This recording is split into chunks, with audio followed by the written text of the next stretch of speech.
My name's Ken Steer. I'm interested in your understanding of what the thinking is on the part of the Brooklyn Library Administration. I think you met with them. You characterize it pretty strongly, a sense of betrayal. How much money does this state give, if any? And what is the thinking, do you think? That why did they want to cash in? Because apparently they're in favor of this. Obviously, their operating costs, et cetera. But yeah, so basically, is it just a cash infusion that is bureaucratically beneficial to them, or what? Thanks. Let me just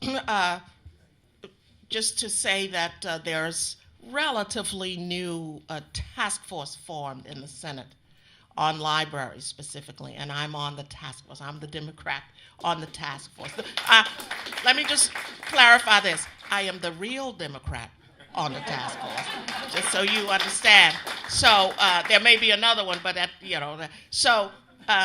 I'm very excited about that. What I did say to the executive director is that I would like to invite the chair of the task force, who is Senator Farley, who is a strong advocate for libraries, to our district and give him a tour and try to enlist some additional support from that camp, if you will, and from him. So that's one. The other is they talk about they are going to sell the Pacific Library because it's in such bad shape, and they refer to it as dumpy inside. You know what I mean? So this is, unfortunately, that's how they describe it. So that they can take that money and use it to build out the space in the developer building, which is not yet built, and it's, if the economy tanks at some point quickly, it may not be built. But in any case, so that is the trade-off. So we're looking to sell an existing library. I'm talking Pacific Street now specifically, obviously, and utilize the money for the new library. My position is I am certainly not opposed to us having a new library in the BAM Culture District. That was planned many years ago. It's just that they've never had the funding to do that.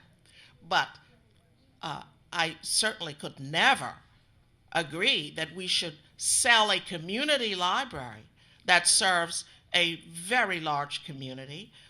We're talking Borum Hill, we're talking Gowanus, we're talking Wyckoff, we're talking a large number of people. And let me just say this,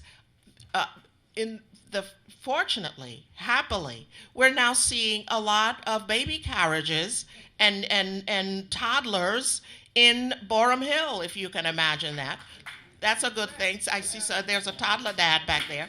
So I could never agree that we should sell our community library for the purpose of something that we don't even have yet. Would you like to take another question? The thing that we haven't really said anything about is how are our children reacting to this? We are giving them a very, very bad thing to think about. I mean, this is really terrible. We're saying to them, libraries and reading is not important. We have to compete with the world at this point, and this is not a way of competing. So my question is, how do we publicize this in the schools, in the neighborhoods? Because I don't know what's going on in the schools. My kids are grown. So are we doing anything in the schools, in the neighborhoods, to let all the parents know what's happening? I can't speak to that particular question, but I must say that many of the schools don't have sufficient libraries, especially high schools.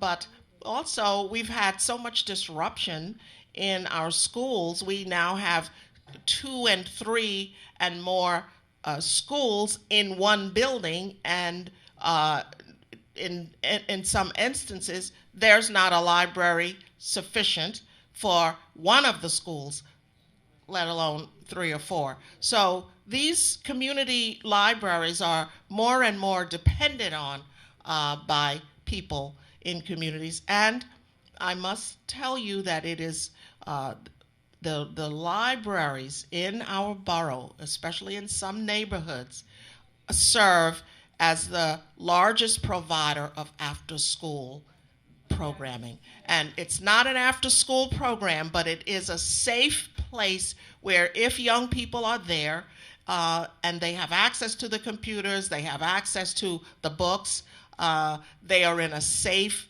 environment where there is more of a possibility that they can do productive work. So that's the other reason. So while I can't speak specifically to the schools, I can say that even when there is a library, when and if there is a library in the schools, the library, the community library, is there for when school is not even open. So I want to just add to that we were canvassing in front of Pacific, and people coming in and out of the library who we were giving our leaflets and telling about were shocked and dismayed that the Pacific branch is even being considered to be sold. Most of the public does not know about the sale of these branches. That's right. Most of the public does not know about the sale of the Brooklyn Heights branch, Pacific, and several people have also told us about branches that we're unaware of that are on, such as what you're saying, and we need somebody to research for us. Absolutely. What other branches are being sold, because somebody mentioned to us 2 other branches in Brooklyn that they have been told are going to be sold. So we need some research into that. Exactly. We keep running up against a wall of silence. We can't get press coverage. We were interviewed by the New York Times, and they never said anything about us in their story. We keep running. We sent out a press release for our rally. There was no press there. We are running up against a wall of silence on coverage about what we're doing. And Senator, I believe, correct me if I'm wrong, I think you were asking the Brooklyn Public Library to tell your office what other libraries were on the chopping block, and I believe they got back to you with really no response. But then they ran something in the Brooklyn paper that said, here's a list of libraries that are in poor condition, along with an article that said Andrew Carnegie, if he were alive today, would want to see his libraries sold.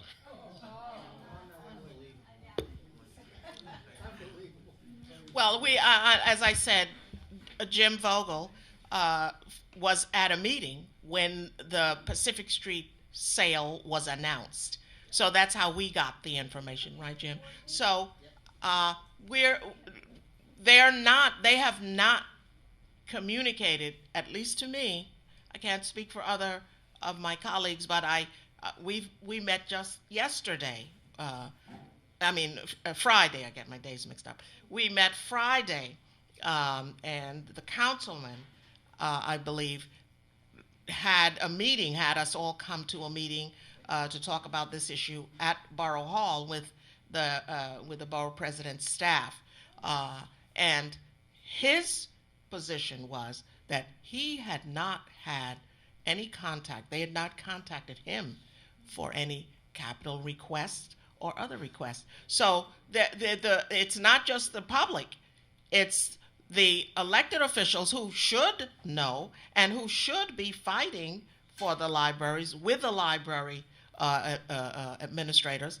They're not talking to us either. So this is a real problem, and I think we just have to do what we always do. We have to, I guess this is a hotbed of the Underground Railroad movement.